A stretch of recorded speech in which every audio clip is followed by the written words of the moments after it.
आज हम लोग 8वें वर्ग का विज्ञान का दूसरा अध्याय देखेंगे। ठीक है, जिसमें जिस अध्याय का नाम है त्वरित और भूकंप। क्या है? त्वरित और भूकंप। तो सबसे पहले हम लोग यह समझेंगे कि त्वरित क्या होता है। तो इस चैप्टर के कुछ मुख्य बिंदुओं को हमने नोट्स के रूप में लिखा है, जिसको देखने का प्रयास कीजिए। इस नोट्स को देख के इस वीडियो को समझते हुए आप इसके प्रश्न उत्तर को आसानी से सॉल्व कर सकते हैं, यदि आप बनाने की कोशिश करें और समझने की कोशिश करें तो। ठीक है, तो चलिए शुरू करते हैं। तो त्वरित और भूकंप। त्वरित त्वरित का सामान्य अर्थ होता है बिजली। जैसे कि हम लोग अपने व्यवहारिक जीवन में देखते हैं, जब बारिश होती है तो बिजली क्या होता है कि चमकता है और कहीं कहीं गिर भी जाता है, आप लोग सुने होंगे। उसी को हम लोग विज्ञान के शब्दों में त्वरित का नाम देते हैं, जिसे हम लोग इंग्लिश में लाइटिंग बोलते हैं। क्या बोलते हैं? लाइटिंग। एक विशाल स्तर की चिंगारी जो आवेशित वस्तुओं के आपस में आकर्षित होने से उत्पन्न होती है। ठीक है, एक विशाल स्तर की चिंगारी, मतलब चिंगारी का मतलब आग की लपटें जैसी। ठीक है ना, जो आपस में दो वस्तुओं के रगड़न होने से, आकर्षित होने से उत्पन्न होती है। ठीक है, आपको पता है कि रगड़न होने के कारण जो है उष्मा उत्सर्जित होती है। जैसे कि आप अपने दो उंगलियों को या हाथों को ऐसे ऐसे रगड़िएगा तो पता चलेगा कुछ देर के बाद वो गर्म हो जाएगी। अर्थात जब दो चीजों में रगड़न होती है तभी जाकर के लाइटिंग क्या होता है? त्वरित होता है। अब वो दो चीजों में किस चीजों में रगड़न होती है तो इसको हम लोग आगे देखेंगे, या ऐसे समझ भी सकते हैं व्यवहार के रूप में। तो बादल है, बादल का एक समूह है, फिर बादल का दूसरा समूह है। दोनों बादल जब आपस में टकरा गए तो बादल तो चट्टान के समान ही होता है, आपको दिखता भी चट्टान के समान है, ठोस अवस्था में होता है। जब दोनों आपस में टकराएंगे तो टकराने के बाद जो घर्षण होगी तो उसमें से चिंगारी उत्पन्न होगी। सामान्य में भी आप पत्थर को पत्थर से रगड़ते हैं तो चिंगारी निकल जाती है, देखें इस स्थिति को। ठीक है, तो वहां से यह है आवेशों का स्थानांतरण। अब आवेशों का स्थानांतरण क्या होता है? आवेश किसी सुचालक के द्वारा एक स्थान से दूसरे स्थान तक जा सकते हैं, जिससे आवेशों का स्थानांतरण कहते हैं। देखिए, आवेशों का स्थानांतरण, जैसे कि जितने भी बल्ब इसमें जल रहे हैं इस रूम में, इसमें तार जब बिजली के तार से, मतलब वैसा तार जिसमें बिजली हो, करंट हो, उसमें जोड़ा जा रहा है, तो वहां से मतलब उसमें मौजूद जो लोहे या पीतल के जो तार लगे हुए हैं, उनमें से कण क्या होकर के आवेशित होकर के बल्ब को भी जला रहे हैं। ठीक है, जैसे कि अभी आप लोग कुछ दिन पहले आप पढ़े थे कि सुचालक और कुचालक धातु वातु नामक चैप्टर में, मतलब पिछले 7वीं क्लास में, पिछले ही क्लास में हमने आपको बताया है। तो उसमें क्या था कि लकड़ी की एक सिरे पर जब आप आग जलाते थे तो लकड़ी के दूसरे सिरे पर उष्मा नहीं पहुंचती थी, लेकिन अगर लोहे का रड लेकर के आप उसकी एक सिरे पर आग लगाइएगा, मतलब उसको आग में रखिएगा, तो गर्म होकर के पूरा गर्म हो जाएगा। अर्थात वो आवेश को क्या कर रहा है? स्थानांतरित कर रहा है। एक जगह से दूसरी जगह पर आवेश को क्या कर रहा है? स्थानांतरित कर रहा है। स्थानांतरित का मतलब हुआ स्थानांतरण, का मतलब हुआ स्थान जोड़ अंतर। स्थान का अंतर हो रहा है किसमें? आवेशों में। तो वह क्या कहलाता है? आवेशों का स्थानांतरण कहलाता है। फिर बिजली गिरने के क्या कारण है? आप कई बार सुने होंगे कि बिजली गिर गया और इतनी क्षति हुई या हुआ, मतलब जो भी। तो बिजली गिरने के क्या कारण है?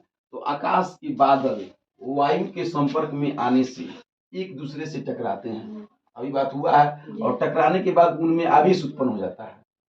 ऊपर वाले बादल धन आवेश से आवेशित हो जाते हैं और नीचे वाले बादल ऋण आवेश से आवेशित हो जाते हैं, तथा वे एक दूसरे से टकराते हैं, जिससे उनके मध्य बिजली उत्पन्न हो जाती है। अभी अब देखें कि जब हम अपने हाथों को रगड़ते हैं तो इसमें भी उष्मा उत्पन्न हो जाती है। तो उतने बड़े बड़े जो बादल हैं, मतलब बहुत बड़े बड़े आकार के बादल होते हैं, आपको इस धरती पर से जब इतने बड़े दिखते हैं तो वो वहां पर बहुत बड़े होंगे, समझ सकते हैं आप इस बात को। ठीक है, तो जब वो आपस में टक्कर मारते हैं तो वहां बहुत दूर तक सतह पकड़ता है, और घर्षण के कारण, रगड़न के कारण वहां पे चिंगारी, उष्मा जो है क्या कर लेती है? चिंगारी का रूप ले लेती है, और वो बिजली बन करके क्या होती है? नीचे धरती पर गिर भी सकती है, कभी कभी ऊपर ही रह जाती है, कभी कभी धरती तक पहुंचती है। ठीक है, तो अगला इसमें देखा जाए। देखिए यहाँ ये जो ऊपर वाले बादल हैं, ऊपर वाले जो आपको बादल दिख रहे हैं, धन आवेश से क्या है? आवेशित है। और ये नीचे वाले जो बादल हैं ऋण आवेश है, उसी दोनों जब आपस में टक्कर कर मतलब लगाते हैं तो धन आवेश ऋण आवेश मिला करके क्या बन जाता है, धन बन करके बिजली बन करके पौधों पर या मतलब मकान पर या लोगों पर गिरती है। अब जब इतनी गर्मी इसमें होती है तो जहाँ गिरती है वहाँ जला देती है, वहाँ बहुत समस्याएं होती हैं। आग क्या करता है, तो आग जला देता है। तो वही चीजें बहुत तेज, ये जो बिजली जो बल्ब जल रही है ये भी बिजली ही है, इसमें विद्युत है। तो ये थोड़ी सी मात्रा होती है तो लोगों को कितना मतलब तगड़ा झटका मिलता है, जिससे को कभी किसी को क्या है कि बिजली विद्युत से जो घात हुआ हो तो आप ये समझ सकते हैं। तो जब इतनी मात्रा में, ये तो अथाह ना है भाई, इसका अथाह भी नहीं है, इसका पता भी नहीं है कि कितनी मात्रा में गिरता है, कितना इसका मतलब पावर होता है। तो ये तो पेड़ को जला देता है, जहाँ गिरता है वहां बहुत ही खतरनाक स्थिति कायम कर देता है। समझ गए? तो बिजली क्यों गिरती है, तो बादलों के धन और ऋण आवेशित होने के कारण जब आपस में टकराते हैं तो वह बिजली का निर्माण करते हैं और वो बिजली जो है बहुत ही क्षति प्रदान करती है। ठीक है, चलिए तड़ित से सुरक्षा। तड़ित से सुरक्षा, अब तड़ित से कैसे सुरक्षा किया जाए। मान लीजिए यह तो अकस्मात होने वाली घटना है, प्राकृतिक घटना है ना, ये इसे तो कोई रोक नहीं सकता। जब बारिश तो होना जरूरी ही है, बादल तो बनेगा ही, बादल बनेगा तो बिजली गिर भी सकती है। अगर बादल नहीं भी बने तब भी दिक्कत है, बारिश नहीं होगी तब भी दिक्कत है। तो फिर इसे सुरक्षा कैसे बरता जाए, इसे सुरक्षा इस तरीके, इसको हम लोग किस तरीके से करें कि हमें इससे ज्यादा घात न हो। तो तड़ित के समय खुले स्थान में ना रहे। जब कभी भी क्या हो कि बादलों की गड़गड़ाहट वगैरह जब आए या बारिश होने वाली स्थिति हो तो आप क्या करें, खुले स्थान में ना रहे। ठीक है, फिर यदि आप किसी बस या बस कार आदि में हैं तो उसकी खिड़की और दरवाजे को बंद कर लें। खिड़की और दरवाजे क्या कर लें, बंद कर लें। खुले मैदान में ना रहें, खुले मैदान में ना रहें। मकान की खुली छत अथवा बड़े वृक्षों के नीचे ना रहें। बिजली अथवा टेलीफोन के तार के खंभों से दूरी बनाए रहें, क्योंकि इसमें लोहा होता है और लोहा क्या करता है कि अब अपनी तरफ बिजली को खींचेगा तो वहां आपको दिक्कत हो सकता है। ठीक है, किसी भी बिजली से बचने वाले उपकरणों से बचना चाहिए। खंभों से दूरी बनाए और किसी भी बिजली से चलने वाले उपकरणों से, जो भी बिजली से चलती हैं जो चीजें, उसको बंद कर दें।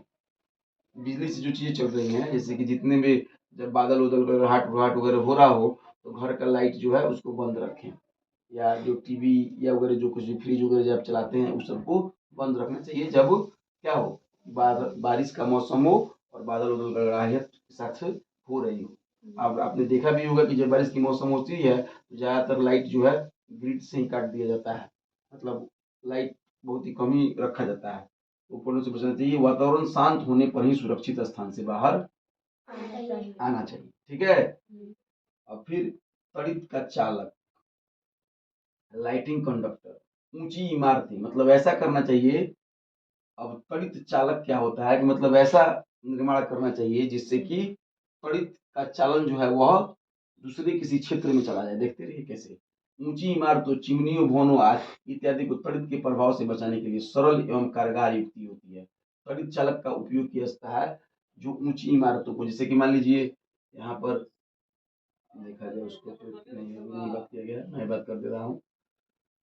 तड़ित चालक, लाइटिंग कंडक्टर का मतलब क्या होता है, जैसे कि बड़ी बड़ी इमारतें बनती हैं तो उन इमारतों पर अगर मतलब किसी कारण अगर बिजली गिर जाए तो उसमें तो बहुत ज्यादा रुपया लगा है, तो उसमें ज्यादा खर्च लगा है तो ज्यादा परेशानी होगा। तो इसलिए जो बड़ी बड़ी बिल्डिंगियां मतलब बिल्डिंगें बनती हैं, चिमनियां बनते हैं, या बड़ी बड़ी चीजें बनते हैं, या छोटी भी चीजें बनती हैं, अगर उसमें क्या किया जाए कि एक किनारे पर एक लोहे का छड़ निकाल दिया जाए और वह लोहा का छड़ जो है धरती के संपर्क में हो, धरती की गहराई तक गया हो। मान लीजिए कोई बड़ा सा घर बना, ठीक है ना, घर का एक किनारा मान लीजिए यह हो गया, मान लीजिए घर का एक किनारा यह हो गया, तो यहाँ एक ऐसा रड डाल दिया गया जो छड़ जो है जब छत से बाहर ऊपर निकला हो थोड़ा सा, ठीक है, और यहाँ धरती के अंदर भी गया हो। तो यहाँ जब बादलों की गड़गड़ाहट से जब बिजली बनेगी तो यह बिजली इस छड़ में पकड़ करके, इस छड़ को पकड़ के, ये छड़ तो उसको खींचेगा अपने तरफ, तो ये बिजली इसमें आ जाएगी और ये बिजली तुरंत की धरती के अंदर समा जाएगी। तो क्या होगा, या घर जो है खतरे से बच जाएगा। तो इसी को बोलते हैं, इसी क्षण को बोलेंगे त्वरित चालक, लाइटिंग कंडक्टर। तो त्वरित को, बिजली को क्या करता है कि अपने में आप में ला करके अन्य चीजों को सुरक्षा प्रदान करता है। इसीलिए इसमें लिखा गया है कि बचाने की सरल एवं कारगर युक्ति होती है। किसी को दिक्कत नहीं आ रहा है यहाँ तक समझ में? आगे चलें। अब देखिए, अब क्या होता है, भूकंप क्या होता है? इर्थक्वेक, भूकंप। भूकंप का मतलब धरती में होने वाले कंपन से है। पृथ्वी का कंपन क्या कहलाता है? पृथ्वी का कंपन अथवा कोई झटका जो पृथ्वी के भीतर गहराई में गड़बड़ी के कारण उत्पन्न होती है, क्या कहलाता है? भूकंप कहलाता है। पृथ्वी के अंदर, धरती के अंदर जो क्या होती है कि मतलब जो झटका होता है, जो पृथ्वी के भीतर जो गहराई में गड़बड़ी होती है उसी कारण जो उत्पन्न होता है, उसको क्या कहते हैं? भूकंप कहते हैं। किसी को दिक्कत नहीं। तो अब भूकंप का कारण क्या है, इसको भी देख लेते हैं। भूकंप क्यों आता है भाई? तो पृथ्वी की परत टुकड़ों में विभाजित है। किससे विभाजित है? टुकड़ों में। पृथ्वी की परत जो है वो टुकड़ों में है और प्लेटों के रूप में है। तो ये प्लेटें जो है निरंतर गतिमान होती हैं। आपको पता है ना कि पृथ्वी अपने जगह पर घूर्णन करता है, सूर्य की परिक्रमा करता है, उसी के कारण दिन और रात होते हैं। तो पृथ्वी जो अपने अक्ष पर घूमते रहता है, तो उसमें जो प्लेट होती हैं वो प्लेटें भी आपस में घूमती रहती हैं पहले, और घूमते घूमते किसी कारण वो कभी कभी एक दूसरे से टकरा जाए, ठीक है, या उसमें कोई विक्षोभ उत्पन्न हो जाए। विक्षोभ मतलब उसमें कोई मतलब टकरा जाए, मतलब घूमते घूमते टकरा जाए, एक प्लेट आके दूसरे प्लेट से टकरा जाए, या नहीं तो उसमें कोई विक्षोभ उत्पन्न हो जाए, मतलब ऊपर नीचे हो जाए चलते पीरियड में। तो ऐसी स्थिति में उसका असर जो है सतह पर दिखाई पड़ता है, उसी के कारण भूकंप आता है। ठीक है, तो जहां प्लेटों की सीमाएं दुर्बल क्षेत्र में होती हैं वहां भूकंप आने की ज्यादा संभावना होती है। मतलब जहां प्लेट दुर्बल क्षेत्र में होता है, जैसे कि अगर पृथ्वी की रचना को देखा जाए तो थोड़ा सा एक मैंने यहाँ पे कुछ बनाया है। देखिए, ये जो ब्लू वाली जो परत है, मान लीजिए हम लोग का ऊपर वाला परत हो गया, और ये किसी कारण जो है प्लेट खिसक करके इधर टकराने लगा, इनसे लाल वाले से अलग हो गया, ये वाला प्लेट जो है इसमें जाने लगा किसी कारण, विक्षोभ के कारण या टकराते हुए, तो ऊपर इसका क्या दिखाई देगा? असर दिखाई देगा, विक्षोभ उत्पन्न होगा। इधर तो ठीक था, तो इस एरिया में भूकंप नहीं आएगी, और इस एरिया में मान लीजिए भूकंप आ गई, टकरा गई प्लेटें, आपस में टकराती प्लेटें। ठीक है, फिर दूसरा यहाँ पे देखिए, यहाँ भी प्लेट जो अलग अलग खिसक गई, खिसकने के बाद ये अलग हो गया, यहाँ पे रगड़ खा गई, ये अलग प्लेट हो गया, ये अलग प्लेट हो गया, आपस में रगड़ खाया, जिसके कारण भी स्थिति यहाँ पे भूकंप की स्थिति में कायम हो गई। यह मजबूत थी तो इधर भूकंप नहीं आया, और यह मजबूत नहीं है तो यहाँ भूकंप की स्थिति कायम हो गई। किसी को दिक्कत आ रहा है यहाँ तक समझ में? अब जो है इस चीज को हम लोग और भी बेहतर तरीके से समझेंगे। हमने आपके बुक को भी, मतलब बुक के पाठ को भी डाउनलोड कर रखा है, उसके विषय में भी बात होगी। फिलहाल इतना देख समझते हैं, तो आप समझेंगे कैसे भूकंप आती है। तो भूकंप किसे कहते हैं समझ गए, भूकंप कैसे आता है समझ गए। और भूकंप से बचने के लिए हमें क्या करना चाहिए, ये भी तो प्राकृतिक घटना है। पहले रिक्टर स्केल देखते हैं। रिक्टर स्केल के माध्यम से भूकंप की तीव्रता को मापा जाता है कि भूकंप कितना तीव्र है, कितना तेज झटका आया हुआ है। ठीक है,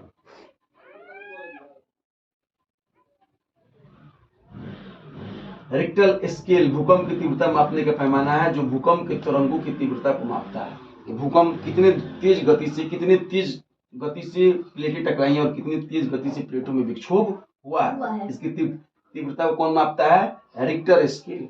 इस स्केल में 1 से लेकर 9 तक के मापक लगे होते हैं, और उन्हीं मापक बिंदुओं से पता लगता है कि कितना तेज झटका भूकंप में आया है। इसका आविष्कार किसने किया? तो चार्ल्स रिक्टर नाम के वैज्ञानिक ने इस स्केल की खोज की थी, और उन्हीं के नाम पर इसका नाम रिक्टर स्केल पड़ा था। किसने किया था इसका खोज? चार्ल्स रिक्टर नाम के एक वैज्ञानिक। समझ गए? अब रिक्टर स्केल यहाँ से लिख सकते हैं आप लोग, रिक्टर स्केल का आविष्कार यहाँ से लिख सकते हैं। फिर इसके बाद अगला जो अब यहाँ पे रिक्टर स्केल को देखिए, यही है रिक्टर स्केल आपका, जहाँ पे पैमाना दिया गया है भूकंप लेखी। इसमें भूकंप को मापा जाता है। जब मान लीजिए भूकंप आया है तो यहाँ पे देखिए 10 से लेके 20 के रूप में यह आया हुआ है। यहाँ रिक्टर स्केल है, इसमें 9 जो लगे हुए हैं तार, इसी तार पे हर टच होता है, इसी तार पे पता चलता है कि भूकंप किस स्थिति से आया हुआ है, या चुंबक लगा हुआ है, या डोरी लगा हुआ है। इसमें एक लोलक लगा हुआ है, लोलक का गोलक मतलब एक गोल कोई मतलब वस्तुएं हैं, और यह टेक है।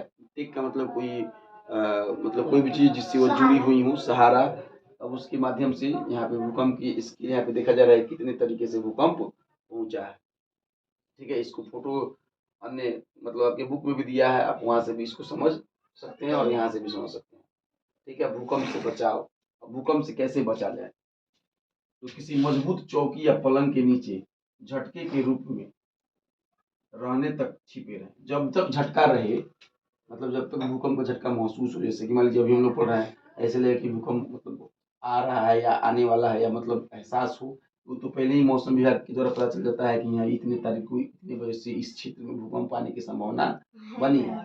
ठीक है, तो वहाँ चौकी के नीचे या पलंग के नीचे बैठ करके हम क्या कर सकते हैं कि भूकंप से बचाव कर सकते हैं। यदि संभव हो तो अपने सर के ऊपर तकिया आदि जैसी चीजें रखकर घर के किसी कोने में खड़े हो जाइए। मतलब अपने सर के ऊपर तकिया रख के घर के किसी कोने में रहिए। ठीक है, किसी घर के, जैसे कि मान लीजिए इस रूम की बात कीजिए, तो इस रूम के इस कोने में जो है आप जाकर के तकिया से रख करके खड़े हो जाइए। ठीक है ना, भारी वस्तु से दूरी बनाए रखें। भारी वस्तु से क्या करिए, दूरी बनाए रखें। ठीक है, अगले पेज में जो अब दिखाया जा रहा है कि जब भूकंप आता है तो कितनी क्षति होती है। देखिए यहाँ पर कैसी स्थिति है, बड़ी बड़ी बिल्डिंगें जो है गिर गई हैं। ठीक है, इधर जो है कुछ लोग यहाँ पे दबे कुचले हुए घायल हो गए हैं, यहाँ से उनको उठा करके जो मतलब अस्पताल लेके जाया जा रहा है। जो लोग जो इधर उधर खड़े बड़े अस्त व्यस्त लोग हैं, या कितनी गाड़ियां दब गई हैं, कितने लोग मतलब परेशान हुए। मतलब भूकंप के विनाश का चित्र जो है बहुत ही खतरनाक होता है। तो ये दोनों की दोनों जो चीजें हैं, त्वरित और भूकंप, या दोनों प्राकृतिक आपदा है, प्राकृतिक संकट है, जिसको हम लोग अपनी सोच समझ के माध्यम से क्या कर सकते हैं कि इससे हम लोग बच सकते हैं। ठीक है, और यदि अगर अगर हम लोग सही तरीके से सोच समझ नहीं रखेंगे तो दिक्कत ही हो सकती है। हालांकि ये चीजें हमेशा नहीं होती हैं, कोई कोई क्षेत्र ऐसा होता है जहाँ हम लगभग भूकंप ज्यादा आते रहता है या बिजलियां ज्यादा गिरती रहती हैं, लेकिन कुछ क्षेत्र ऐसे होते हैं जहाँ भूकंप वगैरह के झटके को या बिजलियों को बहुत ही कम आंका गया है। ठीक है, तो इसको जो है हम लोग अपने हिसाब से अगर बड़ा से बड़ा बिल्डिंग बनवाएं तो एक छड़ लगवा दें। फिर इसके अलावा भूकंप भूकंप मतलब बिजली के झटके से तो आसानी से बचा जा सकता है, भूकंप तो जल्दी ही आता ही नहीं है, उसी क्षेत्र में आता है जिस जिस क्षेत्र की प्लेटें कमजोर होती हैं। अभी बात हुआ है, तो हम लोग जिस क्षेत्र में है, इस क्षेत्र में तो ऐसा है नहीं। जिस क्षेत्र में है वो सब उन लोग अपना उस तरीके से अपना मकान बनवाता है, या उस तरीके से वहां पे अपना जीवन जीने की कोशिश करता है। अब हम लोग देखते हैं, तो ये जो आपका चैप्टर है, इसी चैप्टर का एक मतलब हमने नोट्स बनाने का प्रयास किया है, तो इसको आप लोग घर पर जाकर के अच्छे से पढ़ लीजिए। इसमें और भी बातें डीपली दी गई होंगी। ठीक है, और उसके बाद आप जो है समझ सकते हैं कि क्या है, रगड़न से आवेश उत्पन्न होता है, जिसके विषय में भी बात हुआ है। समझ गए? अब इसके लिए एक प्रयोग करके दिखाया गया है कि रगड़न से कैसे आवेश उत्पन्न होता है। तो प्लास्टिक की कुर्सी पर बैठ करके उसको क्या है कि मतलब उसको मतलब प्लास्टिक की कुर्सी की पीठ को अधिक देर तक मत पीटिए, इससे अत्यधिक आवेशन का भय हो सकता है। नंगे पैर रहने से आपको तेज झटका भी लग सकता है। प्लास्टिक की कुर्सी पर बैठ करके अगर पीछे से उठ के उसकी पीठ पर थपथपाइएगा कुछ देर तक, तो आवेश का आपको एहसास हो जाएगा। लेकिन यहाँ पे सावधानी दिया गया है कि आपको इस प्रयोग को करना है, लेकिन ज्यादा समय तक नहीं करना है। ठीक है, इस प्रयोग को हमने छाट दिया अपने नोट्स में, इसलिए कि प्रयोग तो आपको करना है, आपको अपने हिसाब से उसको नोट्स में लिख करके नोट्स को बहुत ही भारी भरकम बनाने से कोई विशेष फायदा है नहीं। क्योंकि प्रयोग को आप ऑब्जर्व करिए, अवलोकन करिए, परीक्षण करिए और अपने जीवन में लाने की कोशिश करिए। और जो याद करने वाली, परिभाषित करने वाली जो चीजें हैं, उसको हम अपने हिसाब से समझाने की कोशिश करेंगे। ठीक है, अब यहाँ पे बताना है कि वस्तु जिसे रगड़ते हैं तो क्या होता है, कागज टुकड़े को क्या करेगा, आवेशित करेगा कि नहीं करेगा, ये आपको बताना है। मतलब अगर खाली रिफिल को अगर रगड़ते हैं तो क्या होता है, गुब्बारा को रगड़ते हैं तो क्या होता है, इसको आपको बताना है। ठीक है, आगे वातावरण नम हो तो इस प्रयोग को नहीं नहीं कह सकता। मतलब इसमें आपको देखना है, दो गुब्बारे को फुलाकर धागे से बांधकर इस प्रकार कहिए कि आपस में सटे हैं, सटे नहीं अर्थात इनके बीच थोड़ी दूरी हो। अब दोनों गुब्बारों को पहुंचे तो ऊनी कपड़े से रगड़िए और छोड़ दीजिए। दोनों गुब्बारे को ऊनी कपड़े से रगड़िए, गुब्बारा बांध करके रगड़िए और छोड़ दीजिए, तो देखिए कि दोनों गुब्बारे एक दूसरे से दूर हो गए, तो दोनों आवेशित हो गए, प्रतिकर्षण पैदा हुआ। इसकी वजह से बेकार रिफिल पर दूर आए, एक कांच की सूखी गिलास पर दूर आए, मतलब इस सब चीज को आप बार बार दूराइए, आपको पता चलेगा कि ये दोनों एक दूसरे को आकर्षित करते हैं, ठीक है। और कभी कभी ये दोनों एक दूसरे को विकर्षित कर देते हैं, अलग कर देते हैं। समझ रहे हैं बात जी। चलिए आगे जो है यह काम जो है, आइए इन 3 क्रियाकलापों का अवलोकन पर विचार करें। समान पदार्थ से रगड़ने पर गुब्बारे ने एक दूसरे को प्रतिकर्षित किया, ठीक है। और असमान पदार्थों को रगड़ने पर गुब्बारे ने प्रतिकर्षित किया। और समान पदार्थ रगड़ने जाने के कारण समान आवेश पाकर एक रिफिल ने दूसरे रिफिल को क्या किया, प्रतिकर्षित किया, ठीक है। प्रतिकर्षित का मतलब क्या हुआ कि उसको अलग किया, दूर किया। और परंतु एक गुब्बारे और रिफिल ने असमान रूप से कारण एक दूसरे को आकर्षित किया, मतलब चिपक गया, मतलब एक प्लस में आ गया और एक माइनस में आ गया और आपस में चिपक गया, मतलब आकर्षित कर लिया, ठीक है। ये तो 3 प्रयोग है आपकी किताब में लिखे गए हैं। किताब में लिख के पढ़ करके आपको उसको अपने हिसाब से प्रयोग करके देखना है, क्योंकि ये सभी चीजें ऐसी नहीं है जिसे आप अपने जीवन में नहीं दे सकते हो। आप अपने यहाँ गुब्बारा भी देखे हो, रिफिल भी देखो, मतलब कलम का वो जो लीड हम लोग जिसे बोलते हैं उसको रगड़ करके देख सकते हैं आप लोग की क्रियाकलाप सही है या नहीं है, ठीक है। फिर यहाँ आवेश का स्थानांतरण कैसे होता है, तो इसको तो हमने बताया है। अभी लकड़ी को जलाइएगा तो लकड़ी में नहीं आएगा, और रड को जलाइएगा तो आवेशों का स्थानांतरण हो जाएगा, ठीक है। फिर यहाँ पे ये तड़ित को जानिए। तड़ित क्या होता है, देखिए यही वाली फोटो मैंने लिया था और लेकर के आपको दिखाने का प्रयास किया हूँ कि किस तरीके से दोनों मिल करके बिजली का निर्माण करते हैं। ये तो बात हो चुकी है। फिर तड़ित से सुरक्षा कैसे किया जाए, तो इसमें बहुत सारे सुरक्षा के काम दिए गए हैं। मैंने 4-5 पॉइंट लिखवाए थे, आपकी किताब में ज्यादा पॉइंट है तो आपको ज्यादा पॉइंट देख के पढ़ के समझ लेना है, और जितना आपको ध्यान में आ सके उतना लिख देना है। तड़ित चालक क्या होती है, तो तड़ित चालक तो हो गया है, तड़ित चालक हमने बात कर लिया।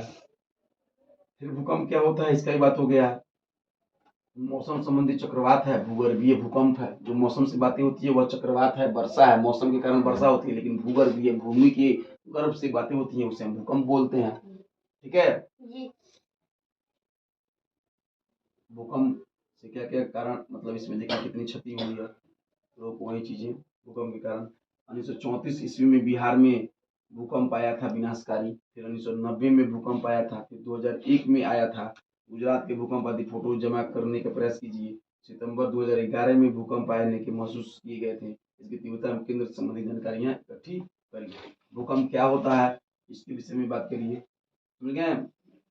फिर भूकंप का कारण क्या होता है, क्यों भूकंप आया है, इसके लिए मतलब पृथ्वी की रचना को देखना पड़ेगा। देखिए यहाँ पृथ्वी की रचना है, एक गर्भ है, फिर उससे बाद में है, फिर 3 रचनाओं में है, सियाल, सीमा, नीफे। आप लोग पढ़े होंगे 7वां क्लास में, पहले लेसन में दिया है।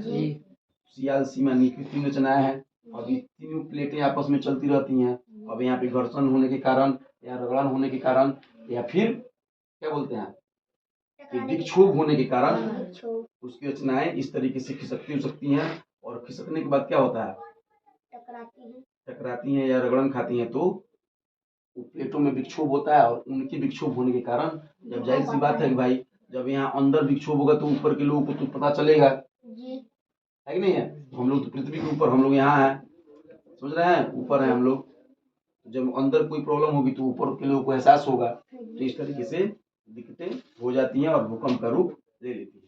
अब इससे बचने के उपाय हम लोग देखते हैं कहाँ कहाँ कैसे कैसे ये सब बात हो चुका है। रिक्टर पैमाने को भी हम लोग देख चुके हैं। यहाँ से इस बात को पढ़ लीजिएगा कि कब हुआ था। 1905 में शिमला में, कोलकाता के वेधशालाओं में ट्विन भूकंप मापी लगाए गए थे, ठीक है। फिर इसमें से जो ऑब्जेक्टिव टाइप क्वेश्चन है, जैसे कि हमने 2-3 क्वेश्चन बताए हैं इस विषय वाली, उसको निकाल लेने हैं, ठीक है।